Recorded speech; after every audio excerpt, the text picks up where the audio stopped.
My wife still has no idea I've been reborn. Just like in my past life, she's offering me $5 billion to force a divorce. But I didn't cause a scene this time. Instead, I took the check and swiftly signed the divorce agreement. In my previous life, Chloe wanted to elope with a poor student from her past and kept offering me more and more money to disappear, but I stubbornly refused, always giving her the same answer. We promised a lifetime, and I won't give up a single second of it. Because of me, a heartbroken 25-year-old Leo was forced to leave, only to die in a plane crash. His body never recovered. Believing she had lost her true love forever, Chloe took revenge on his behalf. She systematically destroyed every company under my family's Vance Corporation, driving my parents to suicide. After a full year of her relentless torment, my own life came to an end. As the water closed over my head, just before I lost consciousness for good, I saw him, Leo, alive. He was crying as he threw himself into Chloe's arms. "Chloe, I'm not dead. Someone rescued me after the plane crashed into the ocean. I finally found you." At that exact moment, a cold, mechanical voice echoed in my mind. "Ethan, Chloe and Leo are the destined protagonists of this world. You are merely the villainous supporting character, here to serve the plot. You cannot, and do not deserve to, covet what is not yours. Your storyline is now entering its final settlement." Countdown commencing.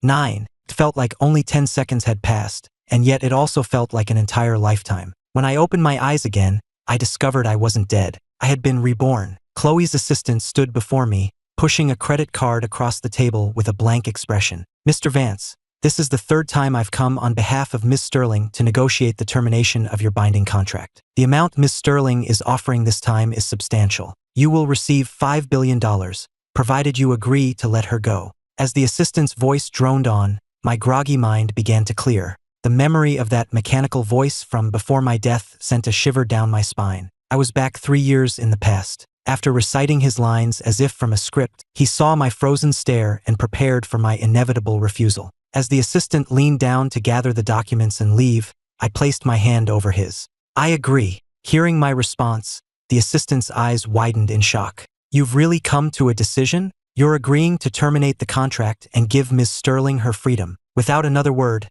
I decisively signed my name on the agreement, then slid the card into my pocket. After the assistant left, my hands were trembling and my eyes were red. I immediately called my parents. "Dad, Mom, I need you to start the process for permanent residency abroad right now. Liquidate everything, transfer all our assets overseas. I want us to leave this place and never come back." Hearing my urgent plea, my parents were stunned. "What is it, Ethan? What's happened?" I couldn't explain being reborn, but the desperation was choking me, so I scrambled for an excuse. "I had a terrible nightmare last night. I dreamed that if we stay in this country, our family will be destroyed, that we'll all die horrible deaths." They couldn't understand and tried to reason with me, but I was insistent, my voice breaking into sobs. My parents have always spoiled me, so in the end, they relented. After hanging up, I wiped away my tears, a massive weight finally lifting from my chest. Just then, Chloe walked in. Seeing me, her expression soured. "You still haven't signed? I know I'm the one breaking our deal, but $5 billion is more than enough compensation. What more could you possibly want?" Her confident tone caught me off guard. I realized her assistant hadn't told her I'd already signed the papers. I tried to explain, but she cut me off. Frowning, Chloe grabbed my arm and pulled me out the door. "You're coming with me." We sped through the city until the car screeched to a halt outside a hospital. She dragged me to the emergency ward,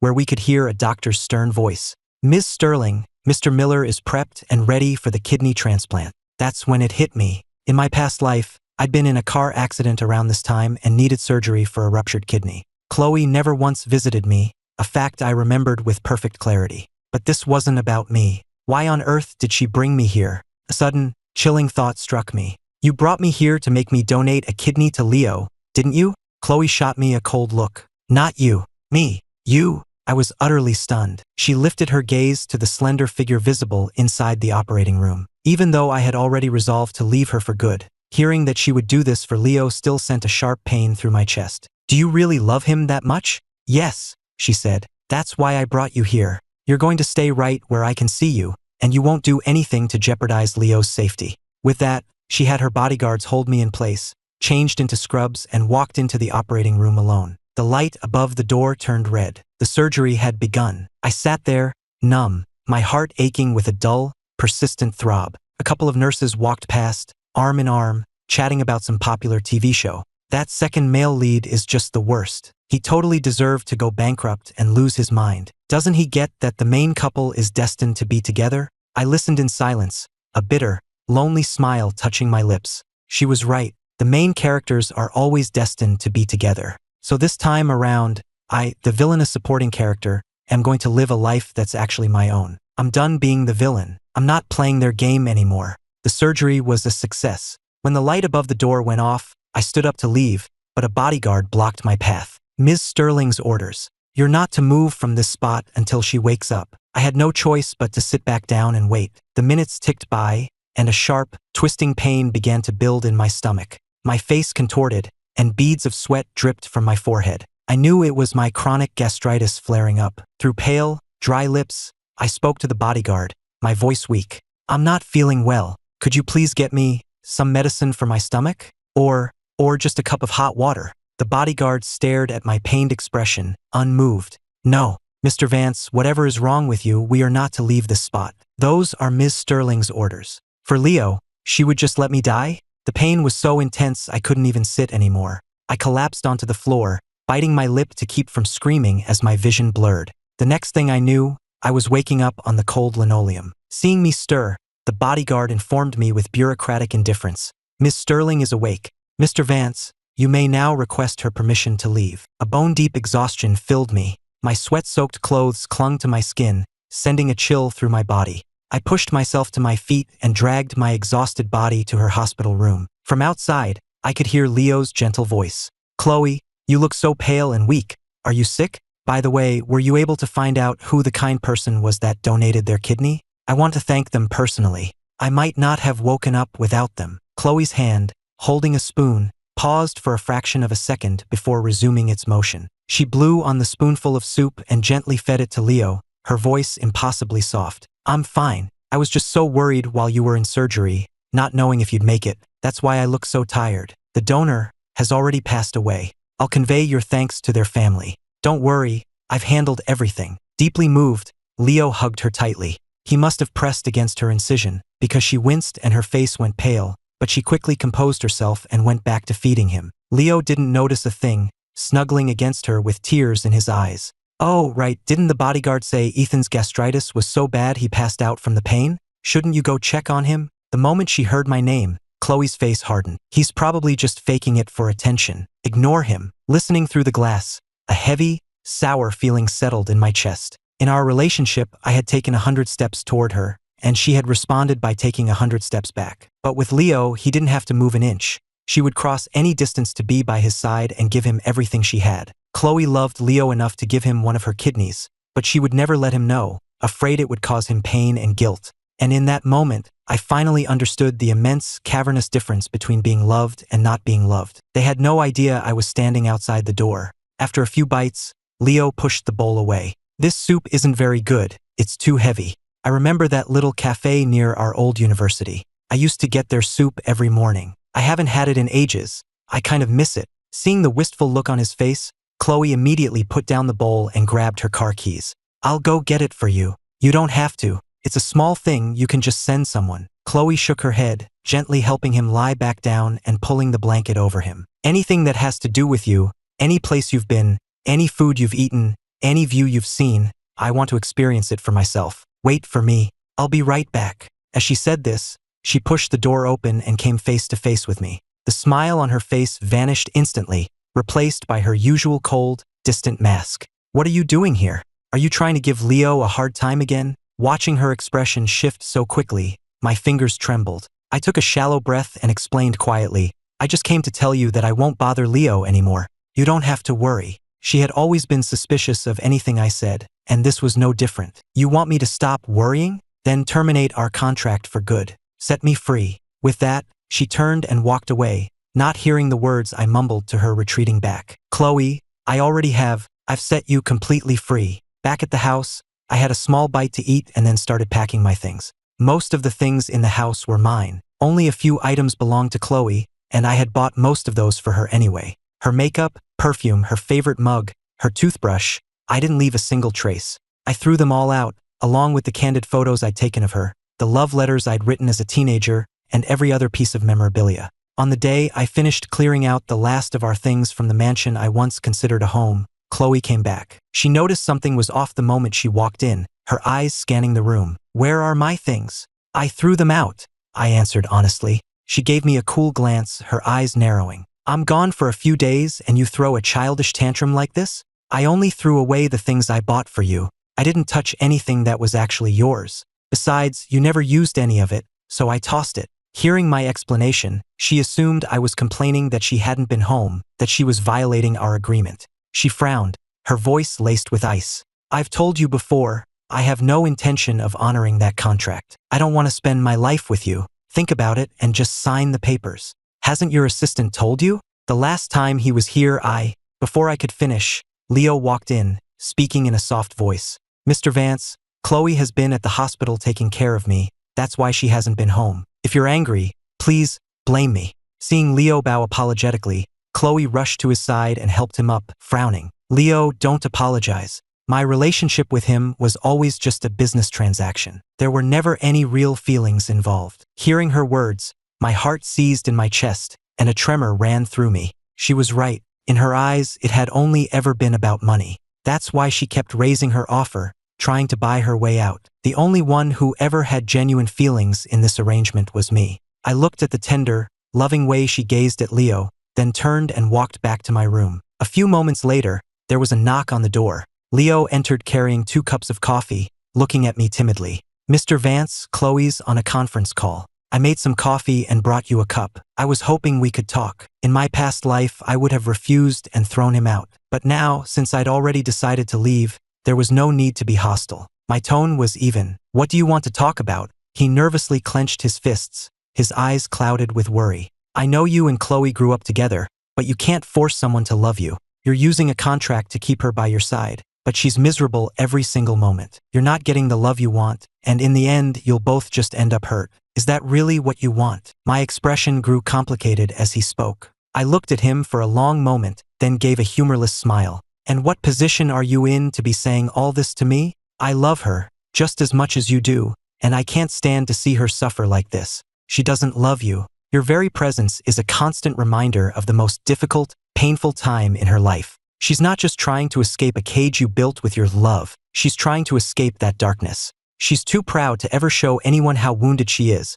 but she can't escape the shadow of her past. That's why she's so withdrawn and melancholic whenever you're around." I froze. For the very first time, I understood why she was so desperate to get away from me. It was true. I had been with her through the 4 darkest years of her life. I had seen her at her absolute lowest. I thought that sharing that struggle would be the foundation for love, but for Chloe, who just wanted a fresh start, I was nothing more than a walking, talking nightmare she couldn't shake. She had shown her softest, most vulnerable side to Leo, which could only mean one thing: I had never truly been a part of her world. An overwhelming wave of bitterness washed over me, and the last embers of my stubborn obsession finally turned to cold, dead ash. I didn't want to appear weak in front of him, but I couldn't control the wave of grief. I stood up, needing to get away. Thinking I was shutting him down, Leo rushed after me, reaching out to stop me. "Mr. Vance, I just want you to understand." Before he could finish his sentence, he stumbled in his haste and knocked over a decorative shelf against the wall.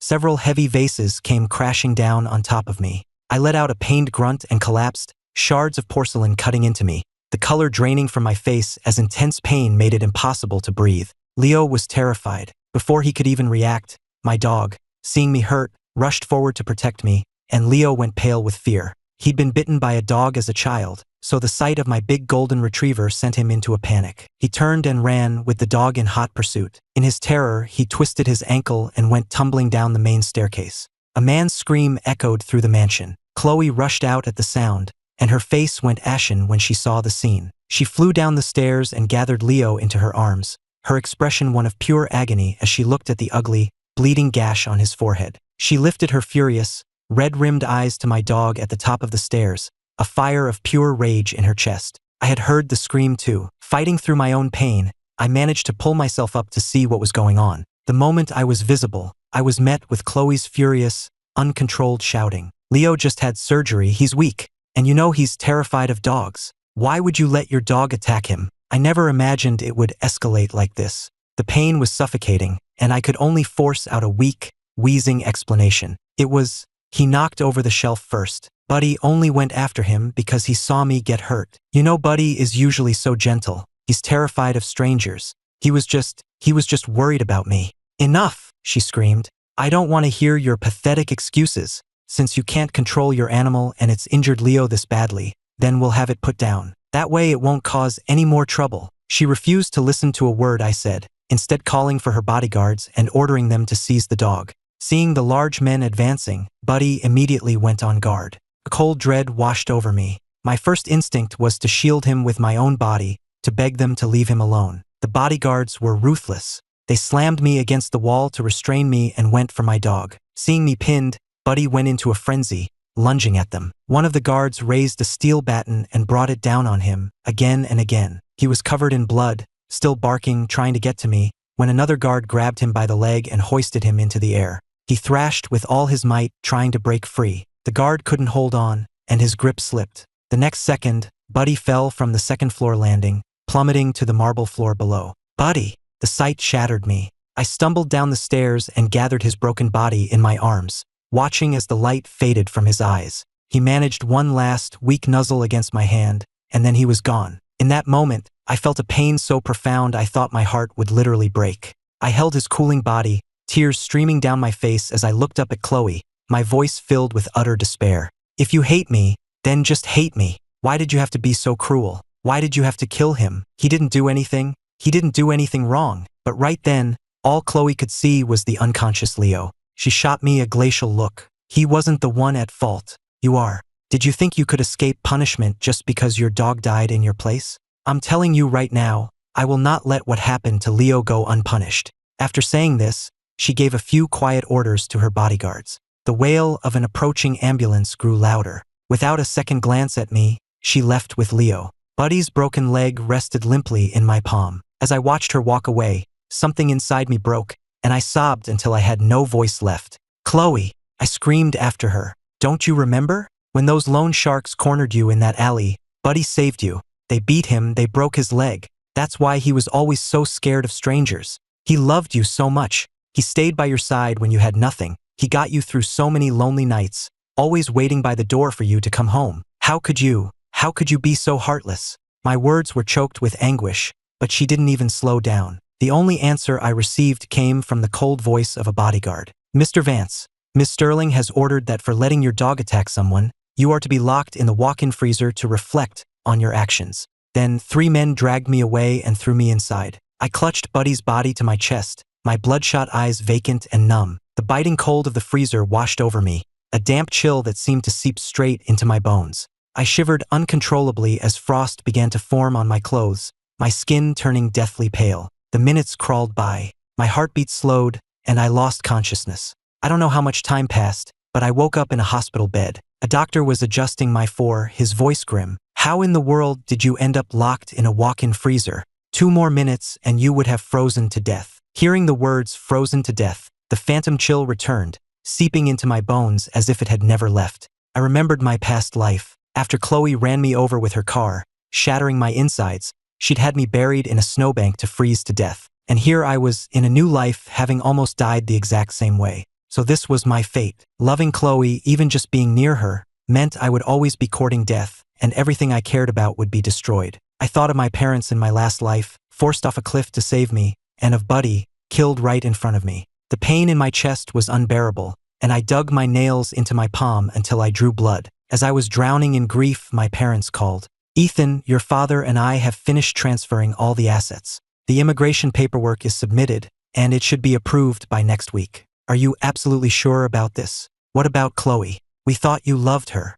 I stared blankly at the ceiling, my voice as flat and dead as a stagnant pond. In this life, I will never, ever love Chloe again. The words were barely out of my mouth when the door opened, and Chloe walked in, a complicated expression on her face. The instant our eyes met, I flinched away as if I'd been shocked. For all the years she'd known me, I had been like a tireless top, spinning endlessly around her, 24 hours a day. I had shamelessly told her I loved her again and again, my gaze always full of adoration. It drove her crazy. She did everything she could to push me away, even wishing I would just transfer my obsessive affection to someone else. But now that I had actually said I didn't love her, now that I was actually avoiding her gaze, she didn't seem happy at all. In fact, she looked vaguely irritated. She didn't seem to understand the feeling herself, and certainly didn't want to show it to me, so she maintained her usual icy demeanor. "So you don't love me anymore?" she scoffed. "Then why did you hurt Leo? Why do you keep faking illnesses to get my attention? Why won't you sign the contract?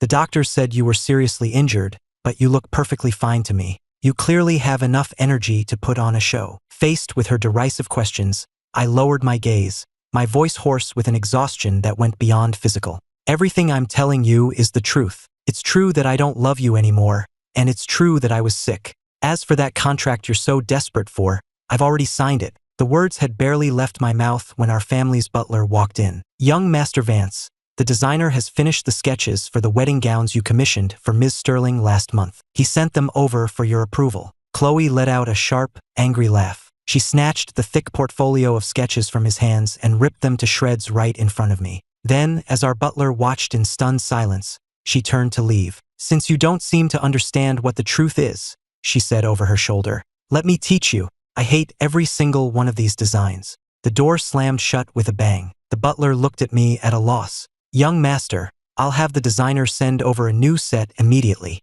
I shook my head and stopped him. "Don't bother, and cancel all the other surprises and gifts I had planned for her. Destroy them. They're not needed anymore." After all, I was about to disappear from Chloe's world forever. I just had to get through this final week. I checked myself out of the hospital that afternoon. I took Buddy's body to be cremated. The big, loving dog who was always by my side, who always listened to me, was now just a small box of ashes. I brought the box home and stared at his favorite toy, which he'd left on the sofa.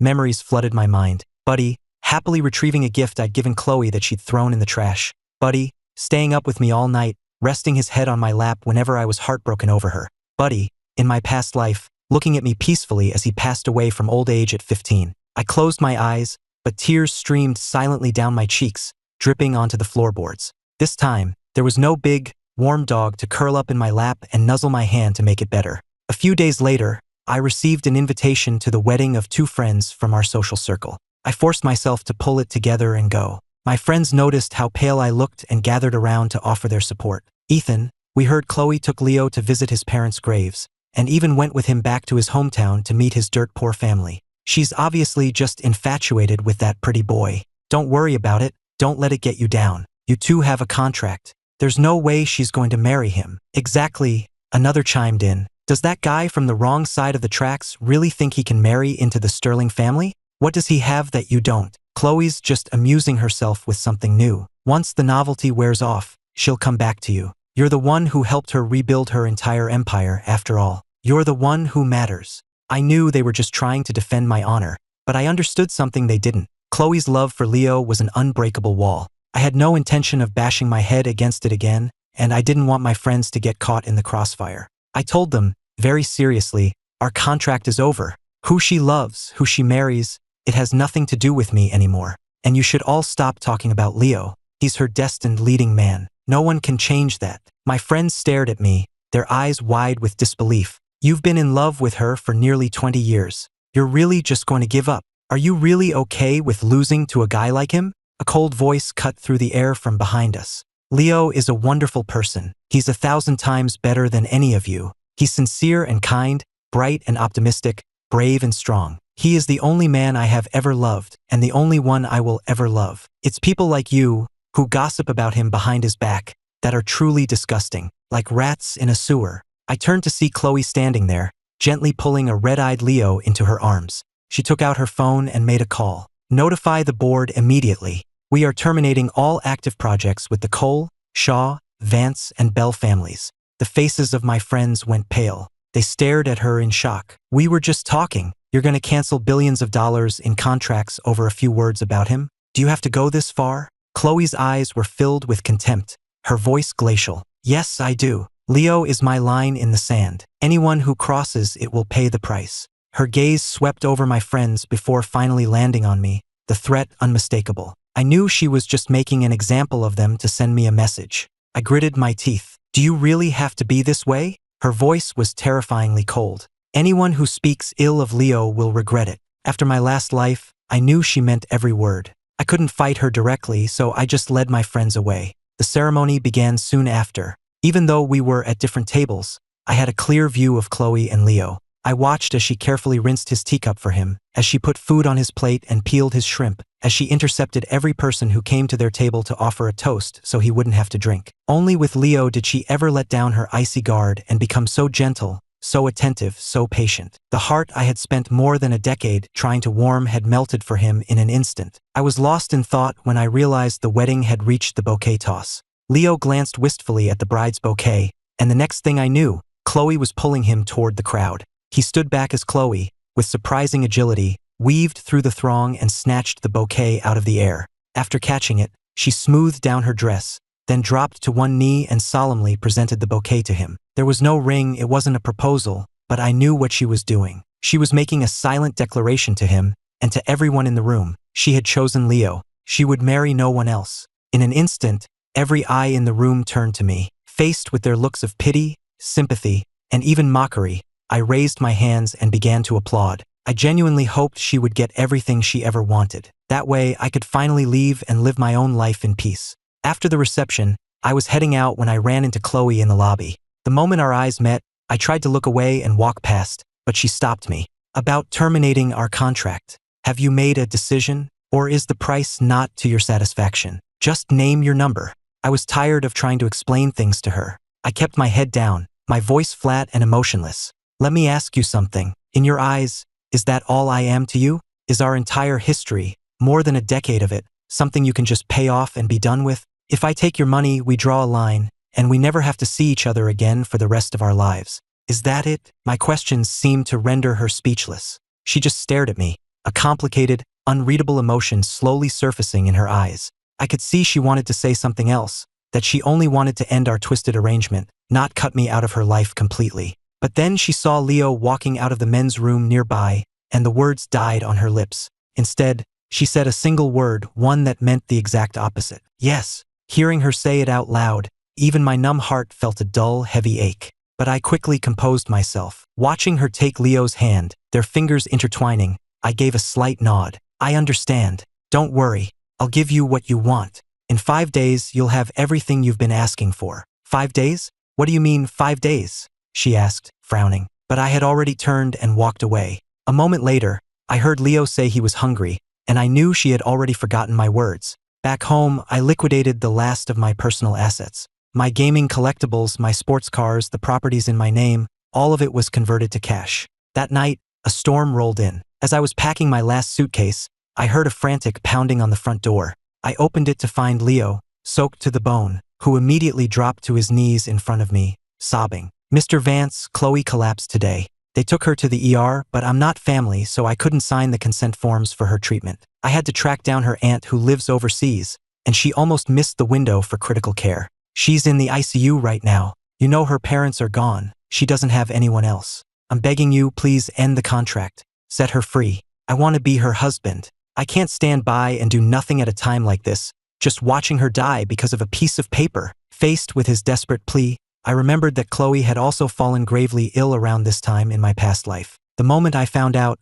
I had her transferred to the best private hospital in the state and flew in specialists from all over the country. Because of that, she pulled through without any major complications. Afterwards, I stayed by her bedside for days, barely sleeping, so exhausted I could hardly stand. But when she finally woke up, she was furious that I had snapped at Leo in a moment of stress, and she threw me out of her room. So this time, I didn't get involved. I just pretended I didn't know. And Leo, a regular guy with no money, no connections, and no influence, was obviously not equipped to handle a crisis like this, to pull the strings necessary to get her the best possible care. It was only natural that Chloe would suffer more this time. But she was the story's heroine. I knew she would be fine in the end, so I wasn't worried. I just told him calmly, Mr. Miller, do you ever watch those romantic dramas on TV? You know how it goes. The rich, handsome hero and the sweet, innocent heroine fall in love at first sight, but they have to overcome countless obstacles before they can finally be together. It's the same for you and Chloe. No matter what trials you face, not even a villain like me can stop you from getting your happy ending. So you don't need to worry about her. You are her destiny. You're the one she'll grow old with, and I won't stand in your way anymore. I've already given Chloe what you came here for. Please, go home. Frantic with worry, Leo just stared at me with blank eyes, clearly not understanding a word I'd said. I didn't bother explaining further. I just closed the door and went upstairs. It rained all night. The next morning, I came downstairs and found that Leo hadn't left. He had been kneeling in the front yard all night. His face was sheet white, and he looked dazed and ready to collapse. I was shocked by the sight of him and started to go help him. But before I could reach him, Chloe, who had just arrived, shoved me aside. She was still in a hospital gown, her face utterly devoid of color, but she wrapped her arms tightly around Leo. She felt his burning forehead, and when she looked at me, her eyes were sharp and cold as ice. "Ethan, he has never done anything to you. How could you make him kneel out here in the pouring rain all night? How can you be so cruel?" Faced with her furious accusation, I clenched my fists, a profound sense of helplessness washing over me. It had nothing to do with me. I told him to go home last night. He's the one who decided to stay here kneeling for hours without saying a word. "Oh, I'm sure it had nothing to do with you," she spat. "Leo is unconscious now, so you can say whatever you want, can't you? He can't defend himself. But you know exactly what you did, and so do I. So don't bother with your pathetic lies. You had better pray nothing serious happens to him, or I swear, I will make you pay." After her tirade, she started rushing Leo back toward the hospital, ordering her men to force me into the car with them. During the drive, Chloe never took her eyes off the unconscious Leo, her expression a mask of pure anguish as she repeatedly urged the driver to go faster. The driver was sweating, his nerves stretched to the breaking point. As he sped through an intersection, he didn't see the sports car coming up fast from the side. A second later, the two cars collided. I was in the passenger seat and took the brunt of the impact. My head slammed against the door, and an agonizing pain shot through my torso, as if all my organs had been violently shifted. The pain was so intense I couldn't breathe. My consciousness began to fade into a haze of agony and confusion, my eyelids growing heavy. A red film covered my vision. Just before I blacked out, I saw her through the shattered window, helping a bloodied Leo out of the car and walking away. In the hazy moments that followed, I heard the wail of sirens and the urgent voice of a paramedic. "This one has a severed artery. We need to get him into surgery now or he's going to bleed out." Then another voice directed at her. "Ma'am, are you sure you want us to prioritize the patient with the fever? His injuries aren't life-threatening. A delay in treatment won't pose any risk." Chloe's voice reached me from a distance, the last thing I heard before everything went black. "I only care about Leo's safety. I don't care how badly Ethan is hurt, you save Leo first. Anyone else's life is not my concern." I woke up as if from a long, terrible nightmare, to the sight of my parents, their faces streaked with tears. "Ethan," my mother sobbed, "the doctors said you almost didn't make it. Your father and I were so terrified, we thought we were going to have heart attacks. Thank God you're all right." The sheer relief of being alive washed over me, and I started crying too. The three of us held each other and wept for a long time. When my parents finally composed themselves, my mother gently wiped the tears from my face. "You were so badly hurt. Maybe we should postpone our move for a month. What do you think?" The memory of the accident and what followed was still terrifyingly fresh,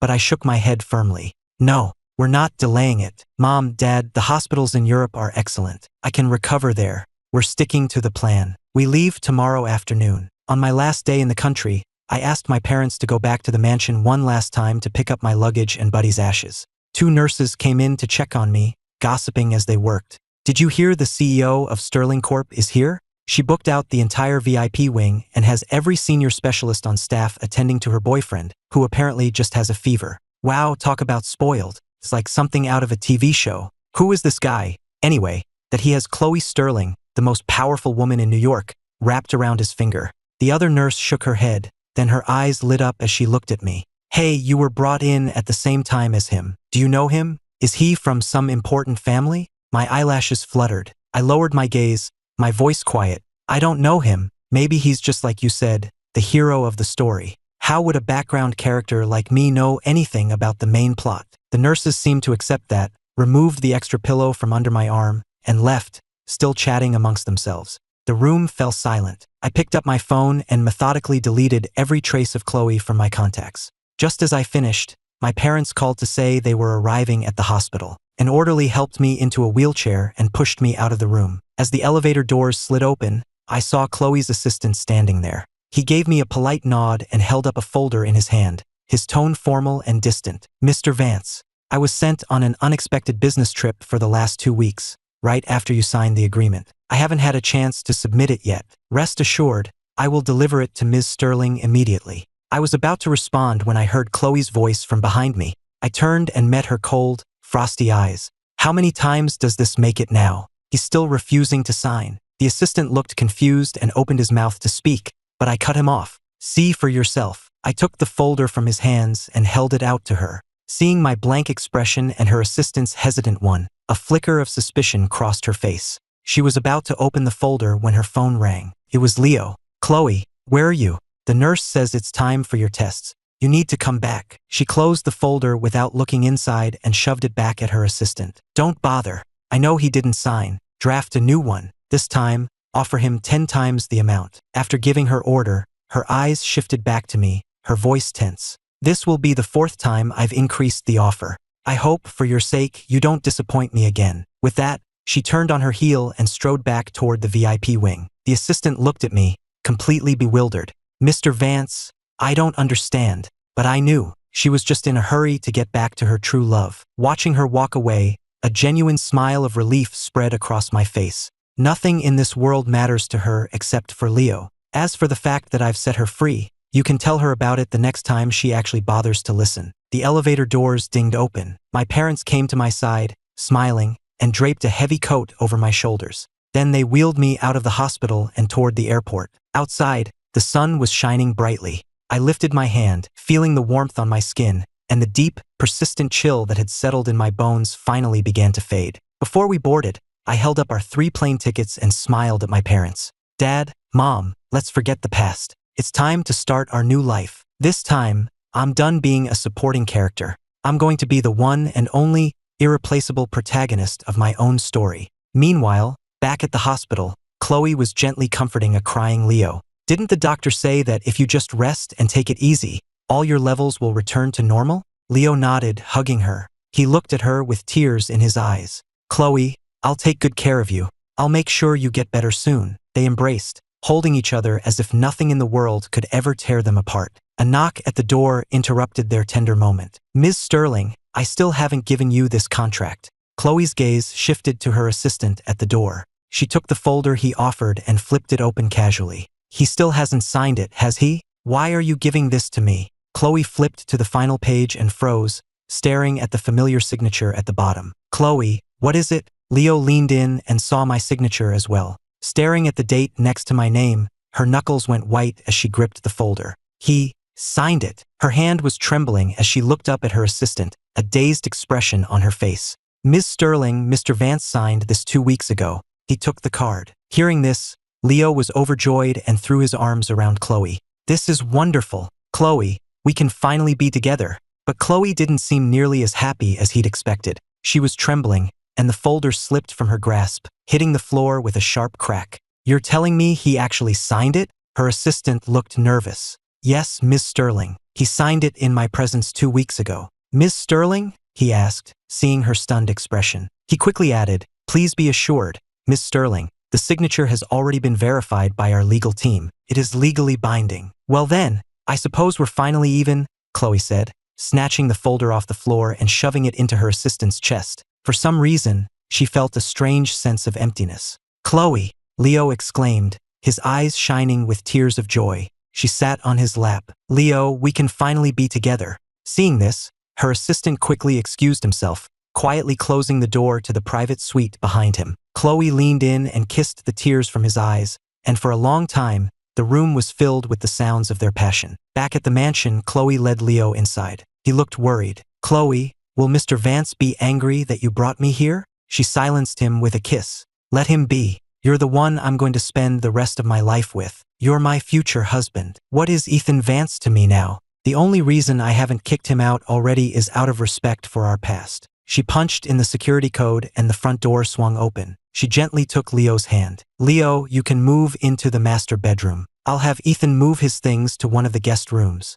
She gave his hand a reassuring squeeze. But when Chloe pushed open the door and saw the state of the house, she stopped dead in her tracks. Chloe, what is it? Leo asked, looking at her frozen form. After a moment, Chloe shook herself out of it and forced a smile. It's nothing. Come on in, Leo. She took a few steps inside, but there was no familiar, furry body brushing against her legs. Buddy, the golden retriever, would never again come running to greet her, tail wagging, with his happy doggy grin. She glanced up at the second-floor landing. Normally, Ethan would be standing there, leaning against the railing, smiling down at her as she came through the door. She shook her head, pushing the thought away. "Leo," she said, "from now on, this is your home." She led Leo upstairs and pushed open the door to the master bedroom, ready to tell me to clear out my things. But the sight that greeted her made her freeze. The room was empty. Gone were my collectibles that used to cover every surface. Gone were the candid photos of her I kept on the headboard. Gone was the vase of fresh flowers I always kept on the nightstand. The bedroom before her was completely bare.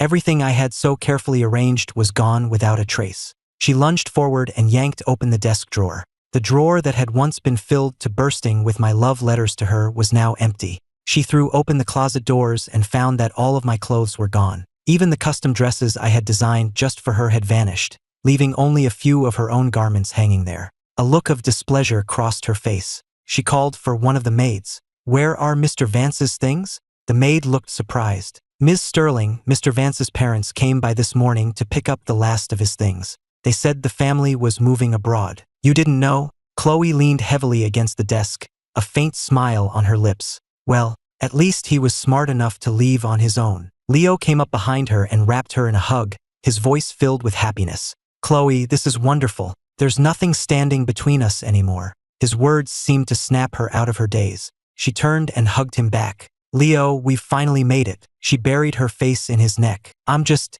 so happy. Everything has worked out perfectly. As long as I have you, Leo, I don't need anything else in the world," she whispered, before gently kissing his forehead. Before I stepped onto the jet bridge, I took one last look back at the city. It held so many of my memories, so much of my life with Chloe. Without any further hesitation, I turned and walked into the plane. The past could stay in the past. The plane to Europe climbed steadily into the sky, leaving a thin white contrail that quickly vanished. I spent the next 2 weeks recovering in a private clinic in Paris, my body slowly healing. I would look out my window at the vibrant scenery, the bright Parisian sun, the lush green lawns, couples enjoying picnics, and in the distance, the Eiffel Tower standing silently against a brilliant blue sky. It was all captivating. Once my tests all came back clear, I checked out of the clinic. Basking in the sunlight, I felt a sense of freedom in both body and soul. I realized I could actually leave it all behind. I no longer had to ache over Chloe's coldness or agonize over Leo's existence.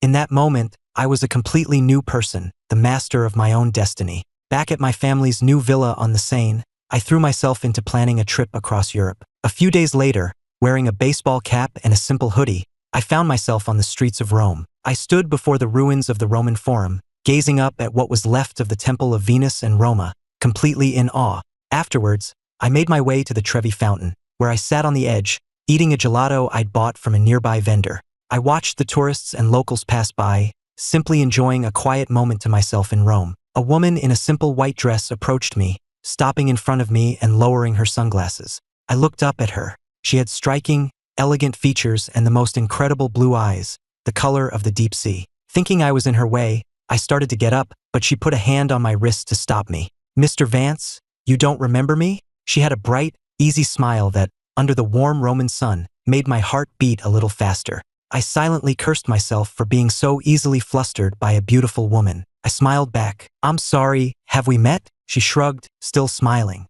"Mr. Vance, I was your attending doctor at the clinic in Paris." When I still looked at her blankly, she raised a hand and covered the lower half of her face. "Does this help you recognize me now?" Her face suddenly clicked into place, merging with the memory of the doctor in the oversized surgical mask from the clinic. "Oh, I'm so sorry, Dr. Rousseau," I said, embarrassed. "Without the mask, I didn't recognize you." She laughed. "Mr. Vance, if you're truly sorry, perhaps you could make it up to me by showing me around Rome?" Since I had been the one to be rude, I readily agreed, and we began to walk through the Roman streets together. "Are you on vacation as well, Dr. Rousseau?" I asked. She nodded. "After you were discharged, the hospital gave me some time off. I decided to travel around Europe for a bit, and I just happened to run into you." Her smile was dazzling in the afternoon sun, and I felt a little lightheaded. "Please," I said quickly, "you don't have to be so formal. Call me Ethan." She smiled back. "All right, Ethan, and you must call me Isabel." The Roman sky was a perfect,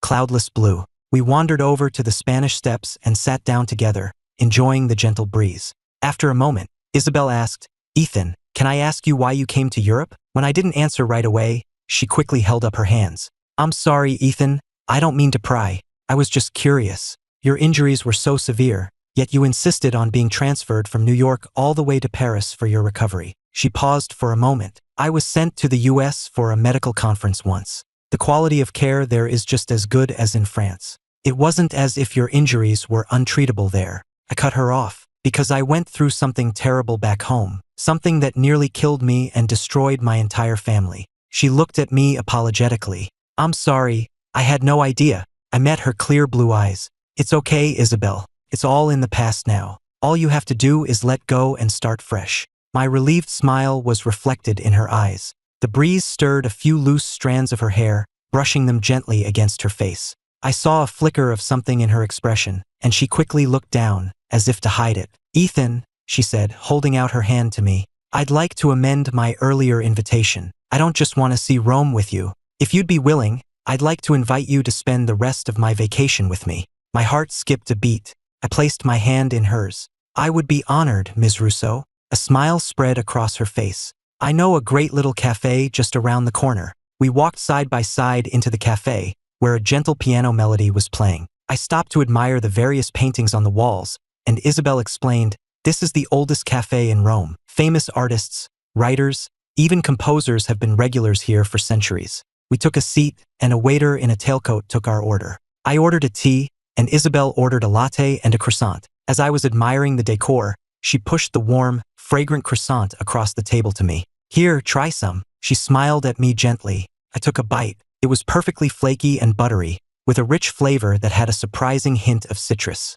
This is delicious, I said, putting it down. I lowered my head, but not before a large tear splashed onto the table, followed by another and another. Isabel was clearly taken aback and didn't know what to do. After a moment, she got up and came to my side, putting her arms around me from behind. Ethan, what's wrong? She asked softly, gently rubbing my back. I used to have a dog. His name was Buddy, I managed to say, trying to keep my voice from breaking, but the tears wouldn't stop. They beat him badly. He was trying to protect me, and he fell from the second floor. She gently guided my head to rest on her shoulder, letting me cry into her shirt. Back home, I choked out. Whenever I'd buy croissants, Buddy would rest his head on my lap and just watch me eat, his eyes wide. I let out a wet, broken laugh.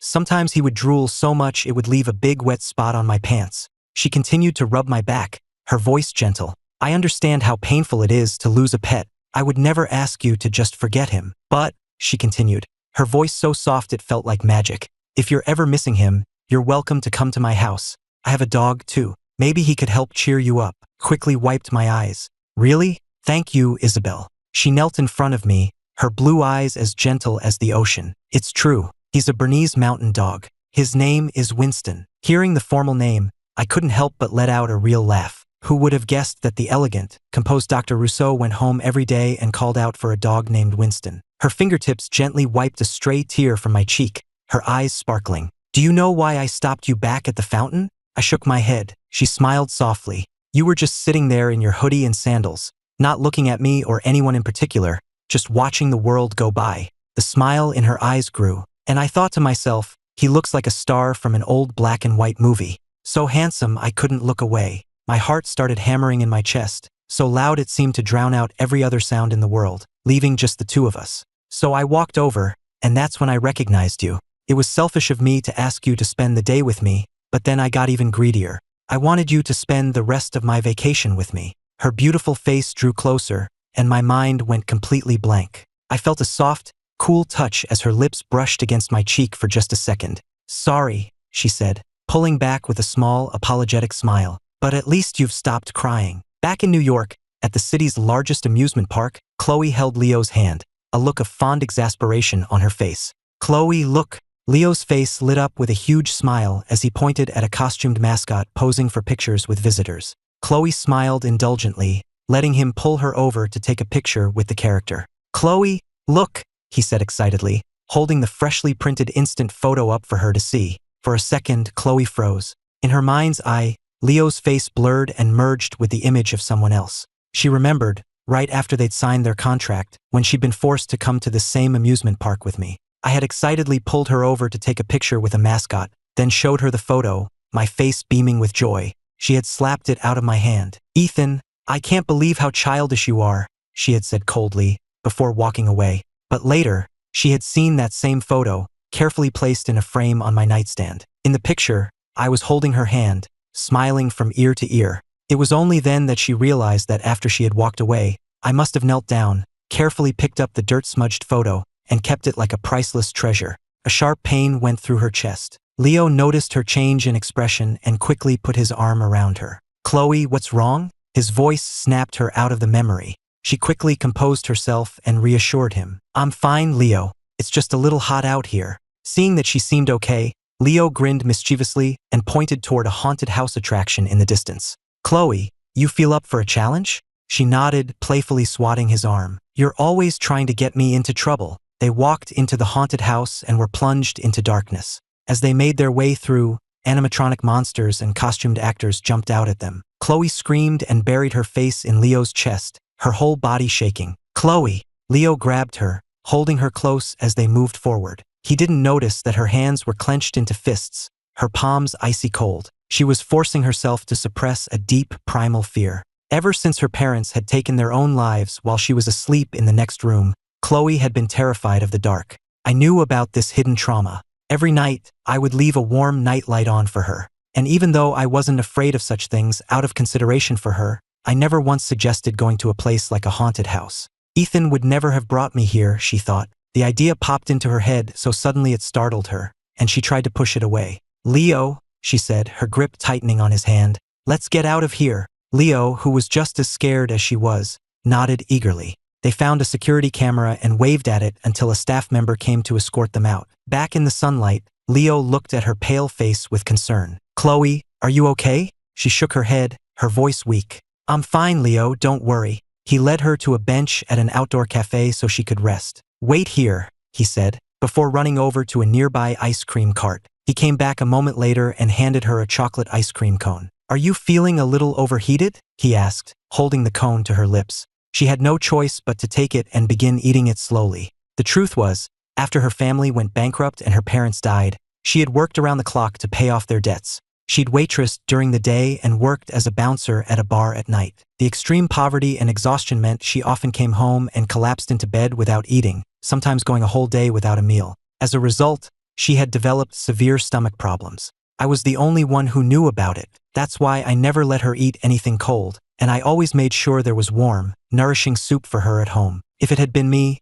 I would have snatched that ice cream out of her hand and scolded her for being so careless. The thought made her feel a pang of loneliness. "Chloe," Leo said, placing a hand on her forehead. "Are you feeling sick? What's wrong?" She handed the half-eaten ice cream cone back to him. "I'm sorry, Leo. I just don't have an appetite." He frowned. "Chloe, what's really going on? Are you hiding something from me?" Seeing the worried look on his face, she just shook her head. How could she possibly explain it? That dark time in her life, the one she was so desperate to forget, had left indelible scars on her body and soul. And Ethan, the man who was a living reminder of that time, the man she had tried so hard to escape, kept invading her thoughts. She looked at him apologetically. "Leo, I'm sorry I ruined your day." He shook his head and placed a finger on her lips. "Don't say that. We can always come back another time." Her expression softened. She stood on her tiptoes and hugged him. "You're so good to me, Leo." He laughed. "If I'm not good to you, who will be?" The image of another man flashed in her mind,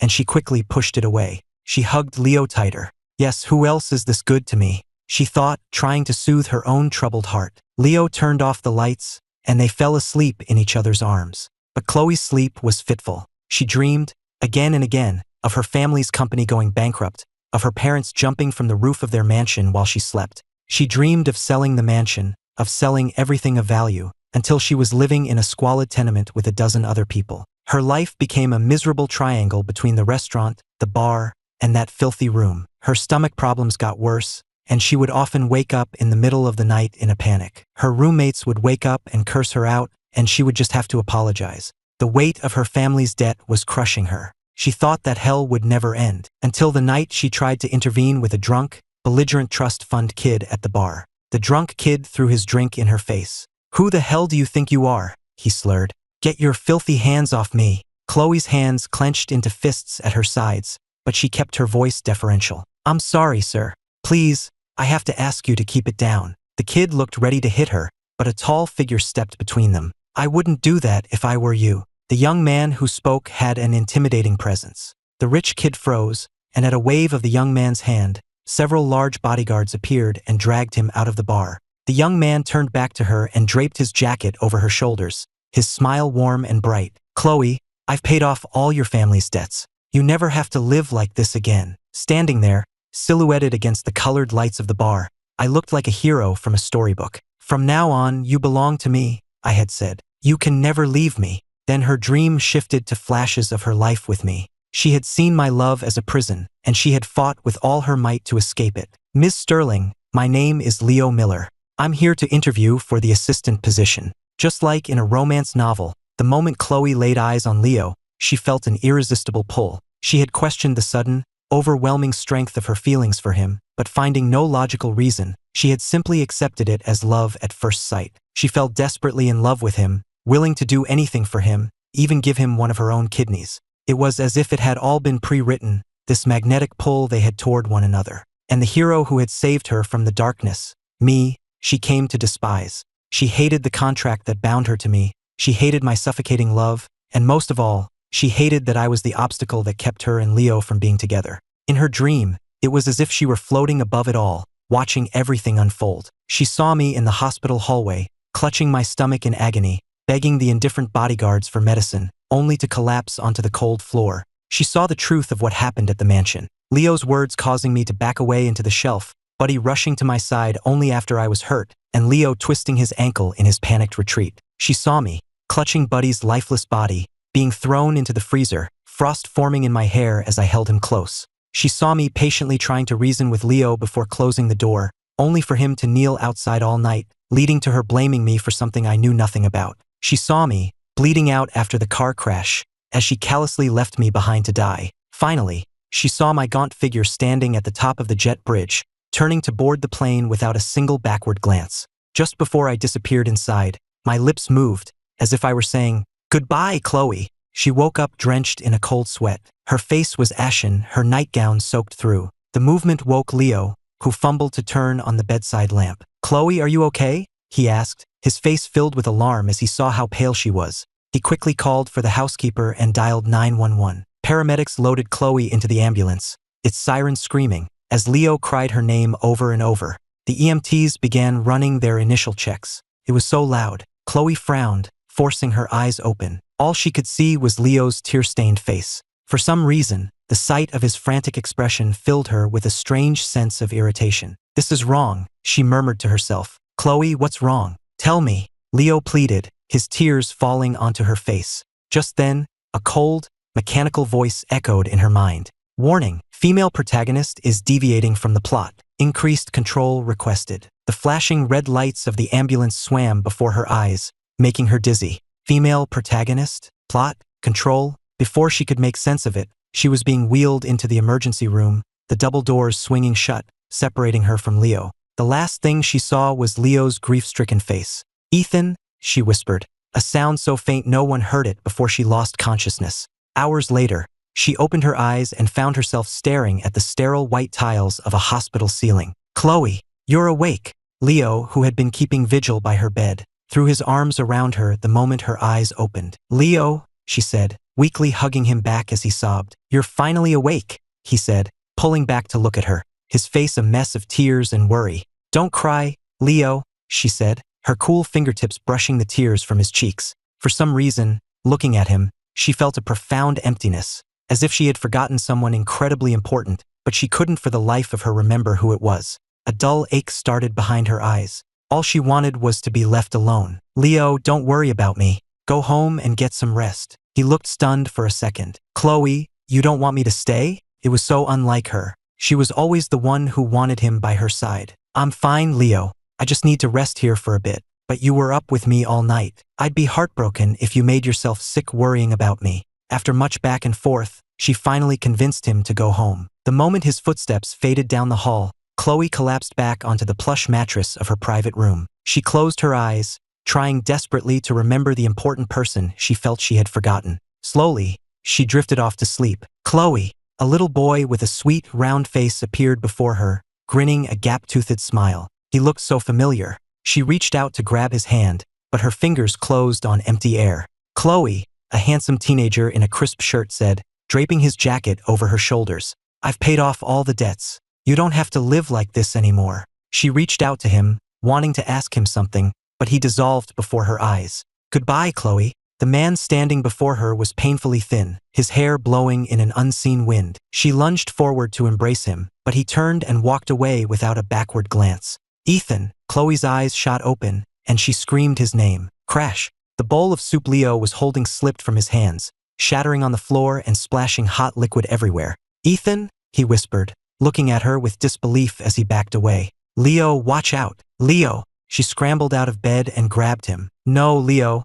it's not what you think. Let me explain. His eyes were red, his voice thick with tears. Then what is it? Tell me. It's not like that, she said, frantically wiping his tears away. It's not. She looked up at him, her expression filled with a dawning despair, as she found she couldn't stop the image of another man from flooding her mind. Ethan. The cold, mechanical voice sounded in her head again. Warning. Control ineffective. Female protagonist has deviated from the plot. In the days that followed, Isabel and I explored Rome, visiting the Colosseum, the Basilica Papali di Santa Maria Maggiore, and the Castel Sant'Angelo. We joined a crowd of people dancing in a piazza under the night sky. The bright moonlight illuminated our faces, lending a romantic air to the cool Roman evening. Isabel placed her hand over mine, and we drew closer, until our faces were only inches apart. Did you know? She asked, her blue eyes looking even more mysterious in the moonlight. What? I could feel my face growing warm, and I had to force myself not to look away.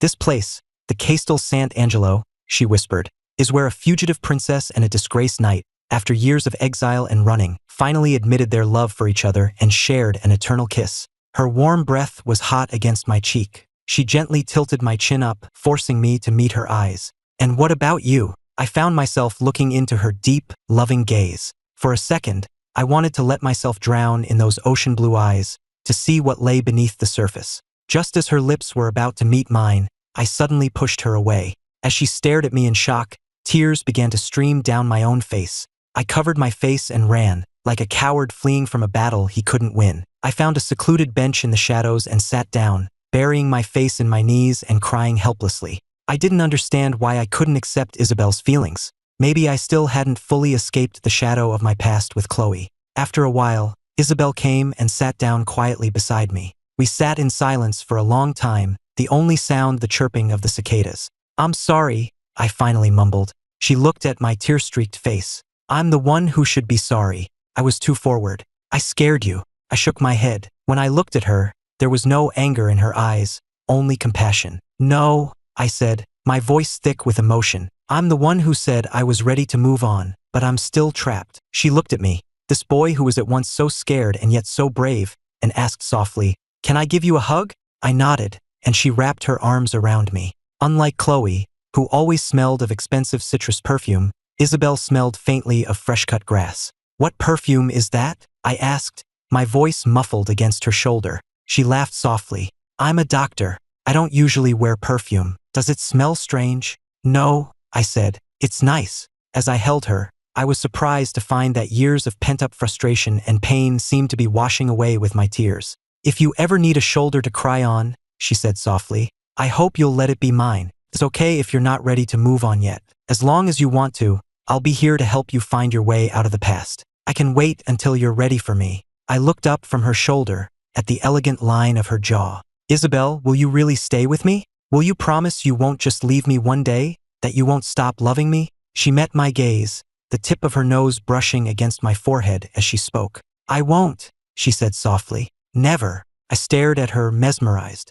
The ocean in her eyes was deep and steady. How long had it been since someone had looked at me with such sincerity and promised to love me forever? I gently touched her forehead with my finger. Isabel, why are you so beautiful? Why are your eyes so blue? They're like the sea. I trailed off, not finishing my thought. She smiled. My mother is American, and my father is French. I got my father's eyes and nose, and my mother's everything else. Then your parents must be very handsome and charming people, I said with a smile. They would be very happy to meet you, she replied, her deep blue eyes reflecting my own image back at me. My face flushed again, and I quickly pulled away from her. You're French, you wouldn't understand. In my culture, you only meet the parents when you're serious about marrying someone. She looked at my flustered state and smiled gently. I wasn't born and raised in France. I grew up in the States until I was 15, Then my family moved here. She turned me to face her, her gaze steady. So, I know exactly what meeting the parents means. I stared at her, my face burning. Isabel, I stammered, you're not playing fair. Back in New York, Leo wheeled Chloe out of the hospital. The silence between them was heavy and uncomfortable. Ever since the day she had accidentally called out my name, things between them had been awkward. At first, Leo had cried constantly, and no matter how much she apologized, he wouldn't forgive her. Now they had fallen into a cold, tense silence, barely speaking to each other. Leo wheeled her back into the mansion. The moment she was inside, a sharp pain went through her heart. There was nobody to greet her at the door, no smiling Ethan waiting on the stairs. And what hurt the most was the knowledge that she was the reason they were gone. She had ordered Buddy's death, and she had driven me away. Chloe, Leo said suddenly, his voice unexpectedly cold. What are you thinking about? She shook her head and forced a smile. Nothing. It's just been a while since I've been here. I'm feeling a little nostalgic. Is that all? His expression softened slightly. He helped her up the stairs and into the master bedroom. The room had been completely redecorated with his own things, wooden furniture and office supplies he liked. Her gaze fell on the nightstand. He had placed a vase of fresh flowers there, just as I always had. She closed her eyes, a wave of pain washing over her. She couldn't stop thinking about me. Everything she had done to me came rushing back, and an overwhelming flood of guilt and a strange sense of longing washed over her. Every memory was like a fresh cut to her heart. She took out her phone and called her assistant. Find out where Ethan's family immigrated to. I want to know where he is right now. The assistant on the other end of the line sounded surprised. Mr. Vance, ma'am? She was silent for a long moment before answering. Yes. She hung up the phone, pulled herself up, and walked over to the desk, pulling open the top drawer. It used to be filled with the love letters I had written her. She had threatened to make me burn them, but I could never bring myself to do it. Chloe, don't you even want to read one? I had pleaded. Not in the slightest, she had replied coldly, before walking out of the room. Now the drawer was filled with Leo's notebooks and watches. She closed it with a bitter smile and walked over to the closet. She opened the doors. It was filled with clothes that were nothing like my style. She suddenly found herself missing the custom dresses I had designed for her. I had always used the finest materials, created the most comfortable designs, and arranged them perfectly in the closet by color. She had never worn a single one. In fact, she had torn up the sketches. She remembered the pale, pained smile on my face that day, and her heart felt as if it had been struck by a sledgehammer. She sank to her knees in agony as the memories played over and over in her mind. It was as if she had been possessed back then, madly in love with Leo, cruelly tormenting me. My unconditional love, which she had trampled underfoot without a second thought. Ethan, I'm so sorry, she whispered.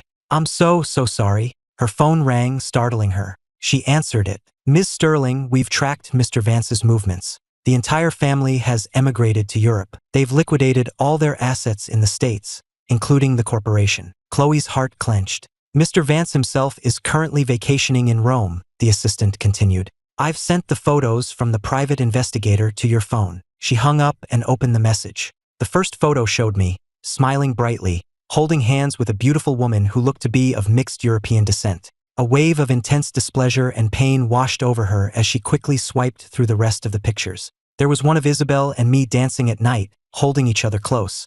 In another, Isabel was kissing my cheek, her arms wrapped tightly around me.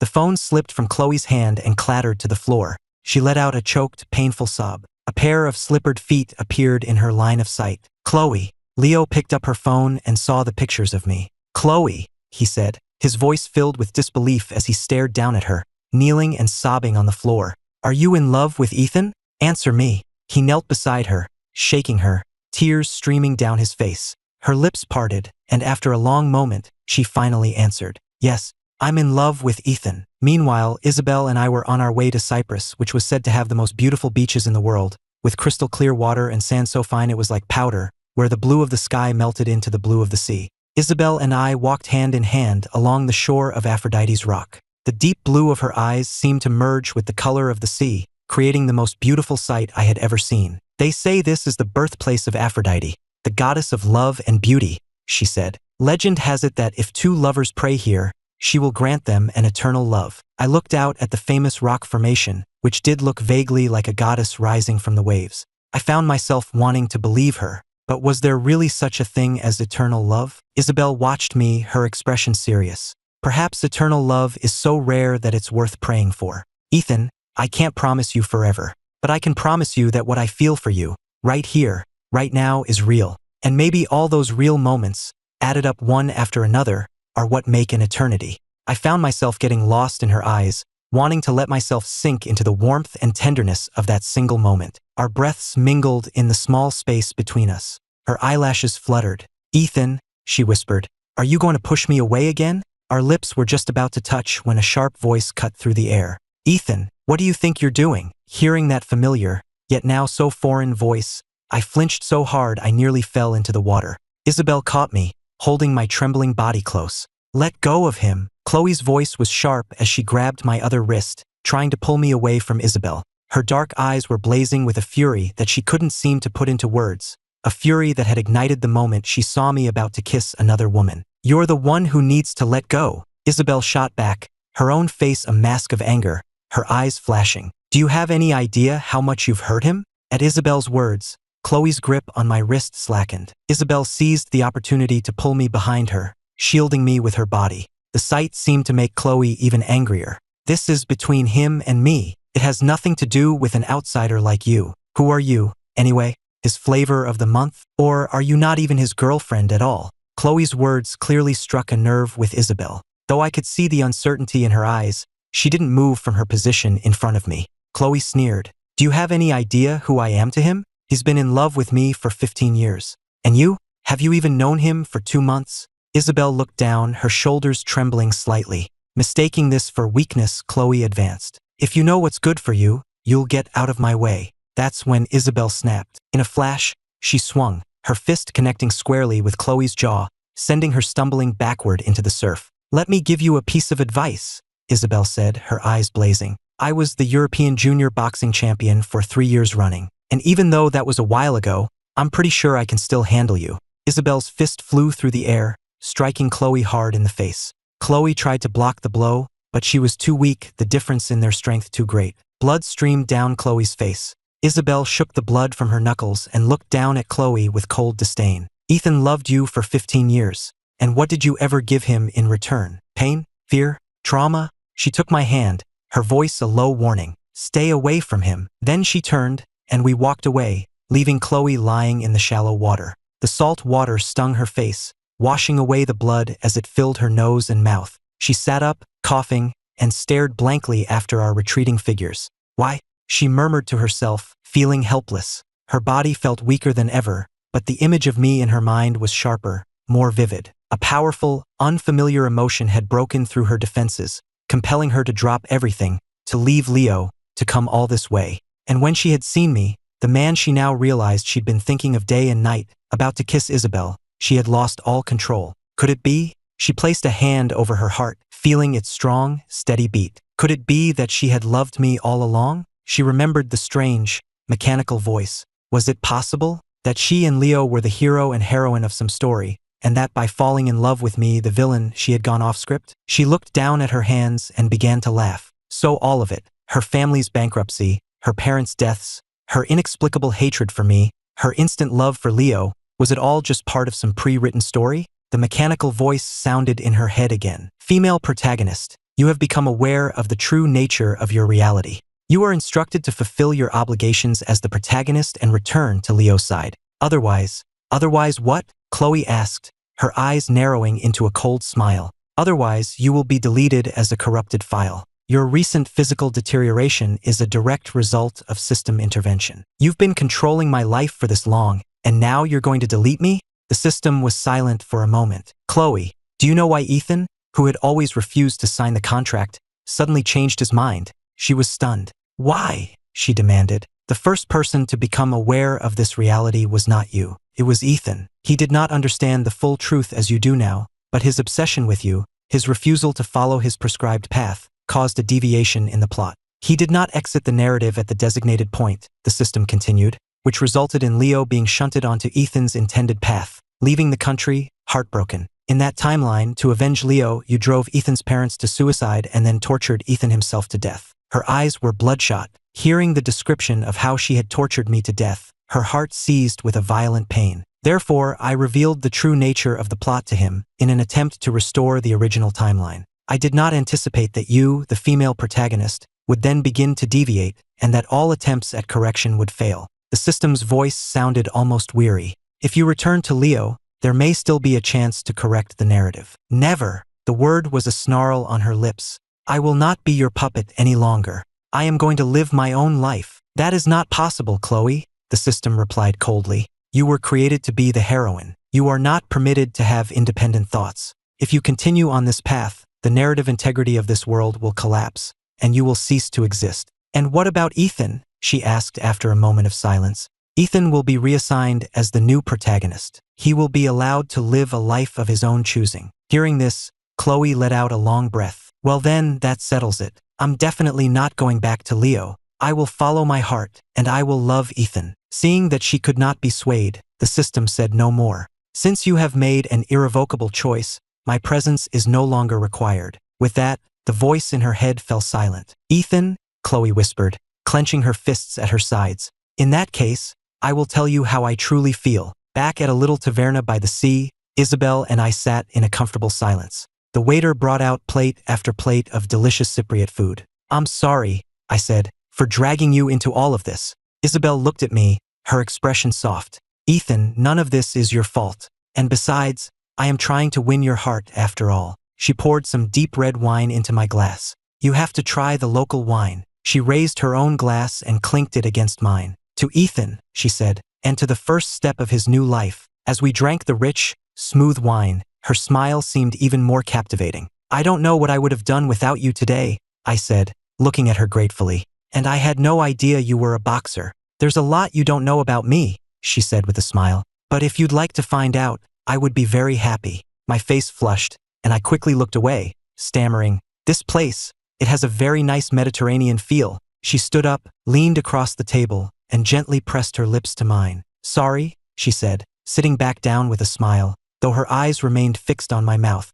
I just wanted to finish that kiss we started at Aphrodite's Rock. My face was on fire, and my heart was pounding. She looked at me, her smile so gentle, her gaze so sincere. So, Mr. Vance, she said, will you be my boyfriend? I smiled and I nodded. In that moment, for the first time in a long time, I was listening only to my own heart. No! A soaking wet Chloe appeared out of nowhere and grabbed my wrist, making me drop my wine glass, which shattered on the floor. Isabel shot to her feet, her voice sharp. Let go of him. Chloe ignored her, her eyes fixed on me. Ethan, I know everything. My relationship with Leo, it was all just part of the plot. The person I've really loved, all along, is you. Isabel's anger gave way to a look of stunned pity.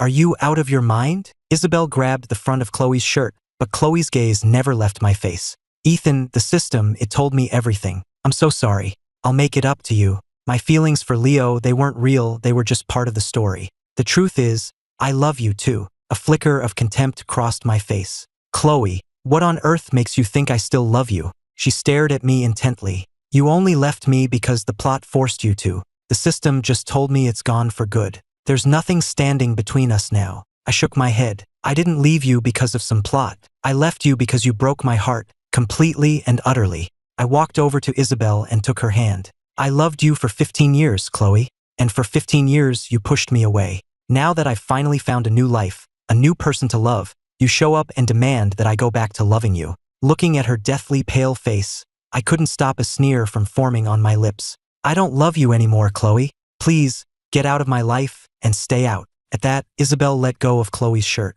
Maybe in your past with Ethan, I would have been an outsider, she said. But now he has chosen me. He is a part of my life, and I will not stand by and let you hurt him. Her eyes were like chips of ice. This is the last time I'm going to tell you to leave. If you ever bother us again, I promise you, it will not end this peacefully. Isabel squeezed my hand, and we walked away together, leaving Chloe standing there, motionless. The warmth from my wrist still lingered on her fingertips, but she knew she would never be able to reach me again. So this is how I must have felt, she thought, when she had walked away with Leo, leaving me to bleed out on the pavement. This was the pain I had felt. She slowly sank to her knees, the shards of the broken wine glass digging into her skin, drawing blood. Oblivious to the pain from the glass digging into her knees, Chloe just murmured to herself, even if it wasn't really me doing those things, the pain I caused you is real. The other patrons and the staff at the taverna stared at her in alarm. But no matter how the waiter tried to speak to her, she just stared blankly at the floor, lost in her own world, not saying a word. Ethan, our next stop was supposed to be Spain, Isabel said, stopping as we walked down the path. But I'm afraid you might not be in the mood to travel anymore. I'm sorry, Isabel, I said, my voice full of apology. I promised I'd spend the rest of your vacation with you. Isabel smiled. Well then, can I invite you to spend the rest of the vacation at my home, with my family? She pulled me into a hug. Ethan, don't apologize. None of this was your fault. I closed my eyes and leaned into her warm embrace, inhaling the faint, fresh scent of her. It's just, Isabel paused. Is that woman all right in the head? All that talk about plots and systems. I couldn't help but laugh into her shoulder. She laughed too, the breeze catching a strand of her hair. If she needs one, she said lightly, I know a very good neurologist I could recommend. Isabel, I murmured, my fingertips brushing her cheek. She looked up, meeting my eyes. If this world really was just a story someone wrote, she asked, and everything that happens is just part of a plot someone else is controlling, would you still love me? I felt my fingers tremble against her skin. She sensed my anxiety and covered my hand with her warm one, giving it a gentle squeeze. I don't know if our world is real or not, she said, smiling softly.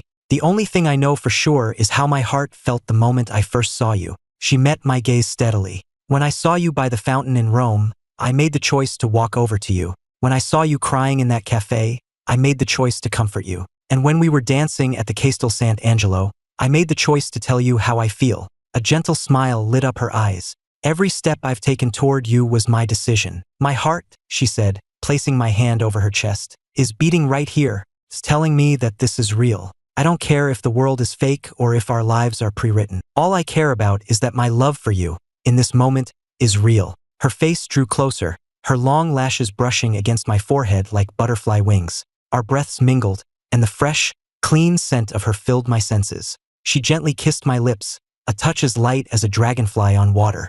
I didn't pull away. Taking that as encouragement, she cupped the back of my head and deepened the kiss. My face was burning. Sorry, she said, pulling back and looking at me with an innocent expression. I don't have much experience with this. I hope I didn't make you uncomfortable. I looked at her. Isabel, don't tell me that was your first kiss. She broke into a wide, uninhibited grin. It was. And you're the first boy I've ever really fallen for. My heart was hammering against my ribs as I looked at her. And lucky for me, I got the first boy I ever went after, she said, taking my hand with a triumphant smile. So, boyfriend, can I invite you to my home for the rest of our vacation? She gave me a playful wink, and when I nodded, her face lit up with a brilliant, happy smile. Chloe woke up in a hospital bed to find Leo sitting by her side, his face a dark thundercloud. Leo, what are you doing here? She asked. He just stared at her, his expression grim. Not knowing what to say, Chloe turned her head away. Leo, just go, she said. I'll have $5 billion transferred to your account. He let out a cold, harsh laugh. First you offer Ethan $5 billion to get him out of your life. Now you're offering me the same to get me out of yours.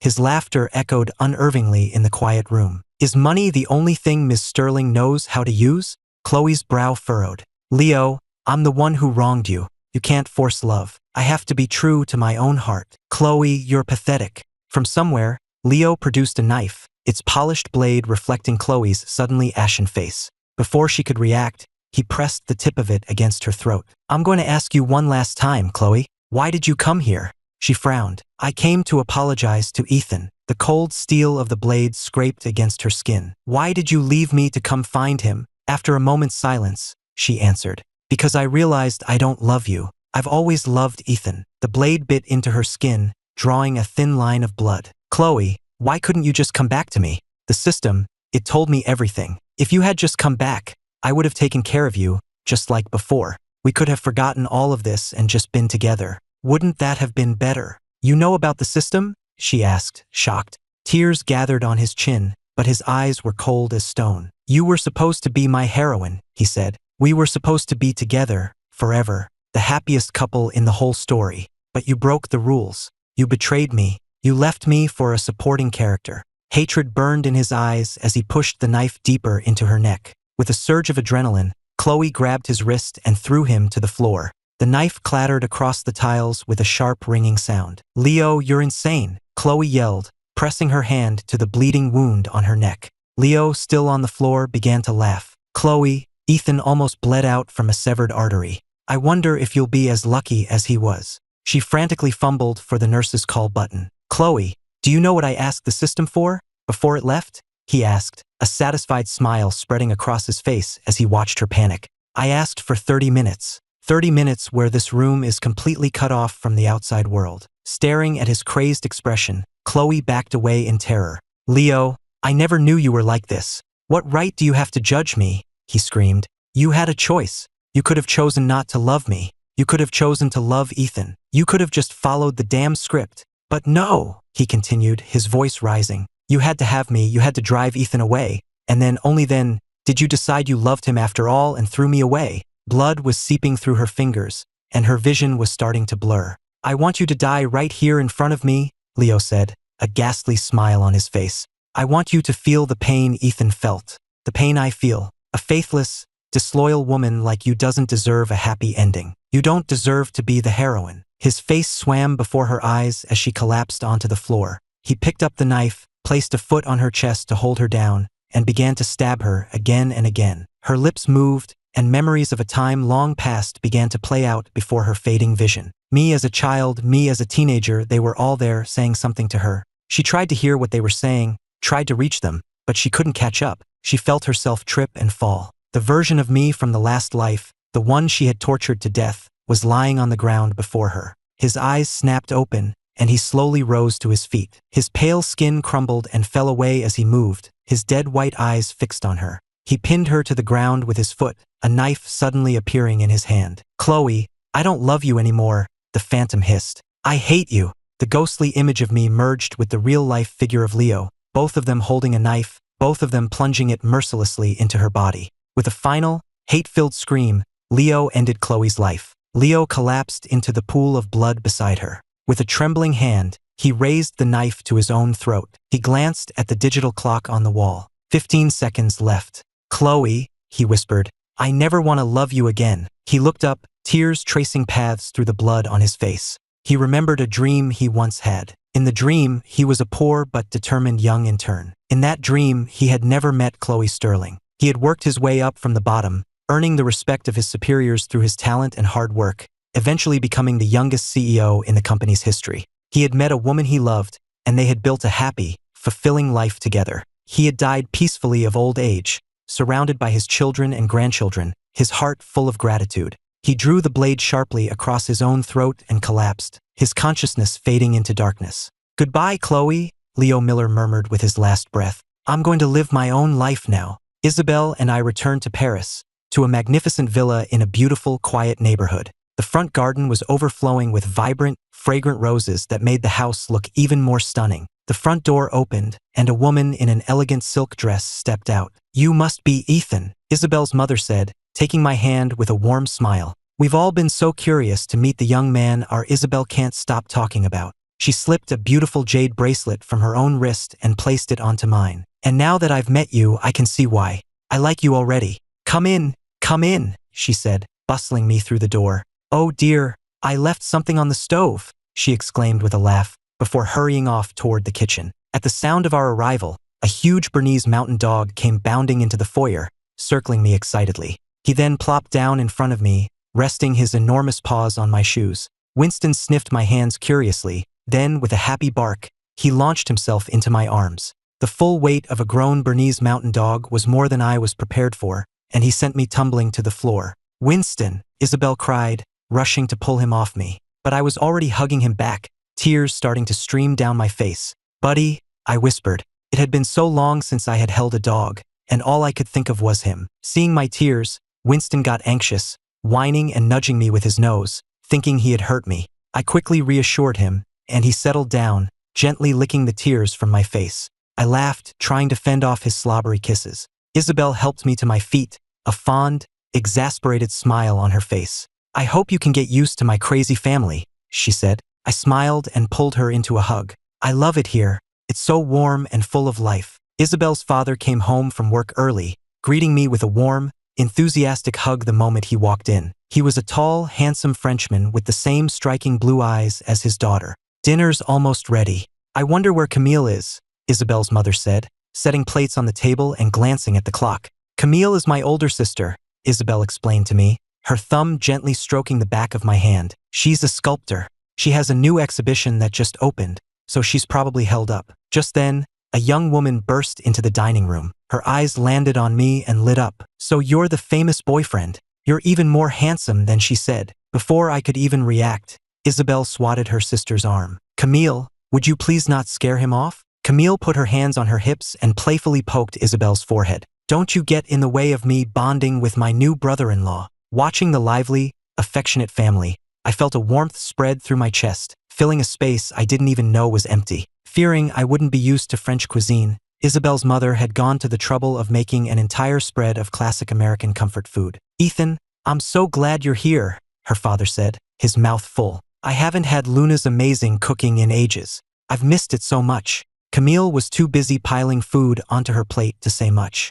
I've been craving this for weeks, she mumbled. Isabel leaned over and whispered to me with a smile. Are they being a little dramatic? I just shook my head, smiling back. This, I thought, is what a family is supposed to feel like. We all happily ate the wonderful meal her mother had prepared. After dinner, Camille turned on the TV in the living room. A news report was on. Yesterday, the bodies of a man and a woman were discovered in a room at Paris General Hospital. The preliminary coroner's report indicates the cause of death was multiple stab wounds from a knife found at the scene. Camille turned off the TV, muttering, "The crime rate in this city is getting scary." What was that about? Isabel asked as we walked into the living room. Camille sighed. Nothing, just a double homicide at Paris General. They said the victims were American tourists. One of them was apparently the CEO of some big corporation back in the States. The last name was Sterling, I think. I frowned. An American CEO named Sterling. Isabel looked at me with concern. Ethan, is that someone you know? I shook my head. Not anyone important. Isabel led me to her bedroom. As she was about to close the door, Camille's hand shot out to stop it. Ethan, you can just stay in here for the night, she said with a grin. Her mother appeared behind her, also smiling. We won't disturb you too, she said with a wink. My face was burning. Mom, Camille, stop teasing him, Isabel said, pushing them both out of the room. You're being ridiculous. His parents are probably much more reserved. Her mother covered her mouth with her hand, feigning surprise. We're sorry, dear. It's just the first time you've ever brought a boy home. We're just so excited. Isabel quickly shooed them, and her father and Winston, who had come to join the fun, down the hallway. Sorry about that, Isabel said, gently closing the door before coming over and wrapping her arms around me. Not at all, I said, smiling. I really like your family. She buried her face in my neck, her voice muffled. And what about me? I ran my hand through her soft hair. Of course I like you too, Isabel. I'm just so happy, Ethan, she whispered. She held me close and began to sing a soft French love song in my ear. The roses bloom, a vibrant red, a little bird sings overhead. My love and I, beneath the moon, will never be apart again. I closed my eyes, feeling a sense of peace I hadn't felt in a lifetime. Isabel and I, we would never be apart again.